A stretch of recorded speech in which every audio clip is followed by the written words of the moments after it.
जैसा कि आप सब लोग जानते हैं, इंडिया गठबंधन की दिल्ली की सीट शेयरिंग की बातचीत लगभग एक निष्कर्ष पर पहुंच गई है।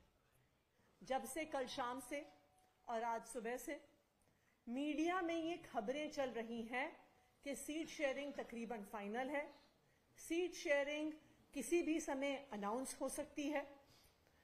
उसके बाद से आम आदमी पार्टी के नेताओं के पास ये मैसेज आया है कि अगर आम आदमी पार्टी ने इंडिया अलायंस नहीं छोड़ी तो आने वाले 2 दिनों में अरविंद केजरीवाल जी को सीबीआई का नोटिस आएगा, या सैटरडे को नोटिस आएगा या मंडे को नोटिस आएगा। सीआरपीसी के सेक्शन 41A में नोटिस आएगा और उनको दोनों सीबीआई और ईडी द्वारा गिरफ्तार कर लिया जाएगा। आम आदमी पार्टी को यह धमकी मिल रही है कि अगर इंडिया अलायंस मिलकर दिल्ली में चुनाव लड़ेगा, अगर आम आदमी पार्टी और कांग्रेस पार्टी सीट शेयरिंग करेंगे तो आने वाले 3 से 4 दिन में अरविंद केजरीवाल को गिरफ्तार किया जाएगा।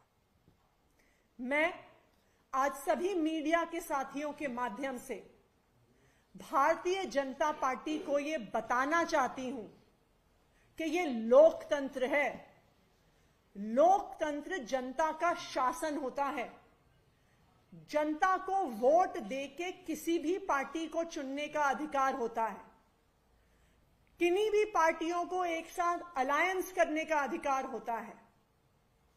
अगर आपको लगता है कि आप इस प्रकार की धमकियां देकर, अरेस्ट करने की धमकियां देकर आम आदमी पार्टी को और अरविंद केजरीवाल को डरा सकते हो तो आप बहुत बड़ी गलती कर रहे हैं। आम आदमी पार्टी और अरविंद केजरीवाल जी आपकी जेल की धमकियों से डरने वाले नहीं हैं। आप आम आदमी पार्टी के एक एक नेता को जेल में डाल दो, एक एक विधायक को जेल में डाल दो, तो आम आदमी पार्टी के कार्यकर्ता नए नेताओं के तौर पे खड़े हो जाएंगे और इस देश के लोकतंत्र की और इस देश की संविधान की रक्षा करेंगे। तो आप चाहे जितनी धमकियां दे लीजिए, चाहे आप जेल में डाल दीजिए, चाहे आप फांसी पे टांग दीजिए, आम आदमी पार्टी और अरविंद केजरीवाल आपकी धमकियों से डरने वाले नहीं है।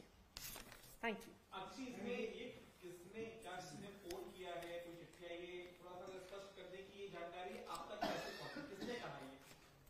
देखिए, जैसा आपको पता है, भारतीय जनता पार्टी और उनके जो अलग अलग लोग हैं, ये कभी किसी को भेजते हैं, कभी किसी को भेजते हैं। कभी आपके रिश्तेदारों के माध्यम से मैसेज भिजवाते हैं, कभी आपके कार्यकर्ताओं के माध्यम से मैसेज भिजवाते हैं, कभी पार्क चलते मैसेज भिजवाते हैं।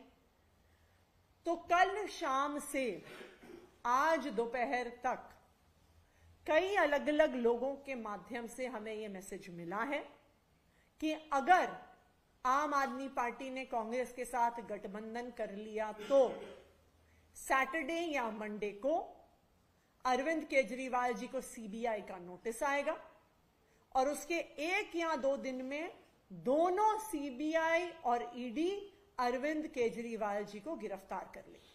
और हमें यह कहा गया कि अरविंद केजरीवाल जी को जेल से बाहर रखने का एक ही तरीका है और वो है इस गठबंधन को तोड़ देना और इंडिया अलायंस को छोड़ देना।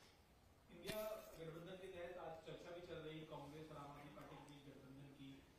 4-3 के फॉर्मूले का जिक्र हो रहा है। क्या अभी स्थिति है गठबंधन को लेकर? गठबंधन जो दिल्ली में है वो लगभग फाइनल होने की कगार पे है।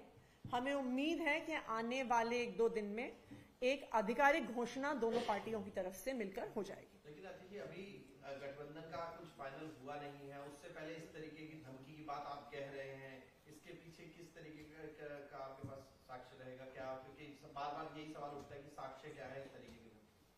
देखिए, सबसे पहली बात तो यह है कि अब सबको पता है कि गठबंधन फाइनल होने की कगार पे है। काफी दिन से बातचीत चल रही है, लेकिन जैसे सारे मीडिया के साथियों को भी पता है कि अब जो अलायंस है, जो दिल्ली की सीट शेयरिंग है, वो ऑलमोस्ट फाइनल स्टेजेस पर पहुंच गई है। अब अनाउंस होने की स्टेज तक बात पहुंच गई है, नंबर 1। तो ये स्वाभाविक है कि बाकी पार्टियों को भी पता है कि अब गठबंधन की घोषणा होने वाली है, तो इसीलिए इस प्रकार की धमकियां दी जा रही हैं। जहां तक साक्ष्य की बात है, देखिए कोई भी इंसान जब सुबह मॉर्निंग वॉक पे जाता है या उसके घर पर या उससे ऑफिस में कोई मिलने आता है, वो अपने टेबल पे रिकॉर्डर नहीं लगा के रखता कि जैसे ही कोई चाय के ऊपर मुझसे कोई बात करेगा मैं रिकॉर्डिंग ऑन कर लूंगी, क्योंकि ये कोई भारतीय जनता पार्टी की तरफ से मैसेज लेके आया होगा। हम जनप्रतिनिधि हैं, हम सुबह से लेके शाम तक अपने विधायक कार्यालय में, अपने कैंप ऑफिसेज में, सचिवालय में, दिल्ली विधानसभा में सैकड़ों लोगों से मिलते हैं। तो हम बैठ के दिन भर रिकॉर्डर ऑन करके हर व्यक्ति की बातचीत को टेप नहीं करते हैं। तो इसलिए अगर ये बार बार ये सवाल उठेगा कि जी आप इस बात का साक्ष्य दिखाइए, तो ये मैं आपको बता दूं कि ये संभव नहीं है कि अगर आपके नोन लोगों के माध्यम से आपको संदेश आएंगे कि आप तैयारी से उनकी रिकॉर्डिंग करके रखें। Thank you.